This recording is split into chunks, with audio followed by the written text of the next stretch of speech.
Voice of America Washington سے news minute کے ساتھ میں ہوں سارہ زمان۔ 5 طالبان اہلکاروں کے بدلے افغانستان میں رہا ہونے والا امریکی فوجی بو برگڈال وطن واپسی کے بعد اب اسپتال میں زیر علاج ہے۔ پینٹاگون کے مطابق اسے مکمل صحتیابی کے لیے وقت دیا جائے گا، تاہم آرمی میدان جنگ میں اس کی گمشدگی اور اغوا کے حالات کی تحقیقات بھی جاری رکھے گی۔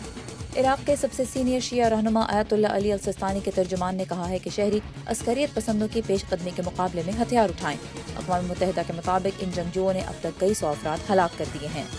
8 مارچ سے گمشدہ ملیشین فلائٹ MH370 کے 7 مسافروں کے اہل خانہ کو انشورنس کمپنی کی جانب سے $50,000 معاوضہ ادا کیا گیا ہے۔ مسافروں کے اہل خانہ $1,75,000 تک کے معاوضے کی درخواست دے سکتے ہیں۔ اور پرتگال کے دارالحکومت لزبن میں جاری سالانہ میلے کے ایک مقابلے میں 16 جوڑوں کو مفت شادی کا انعام ملا۔ جیتنے والوں کو انگوٹھی اور شادی کے جوڑے کے ساتھ ساتھ ہنی مون بھی تحفے میں دیا گیا۔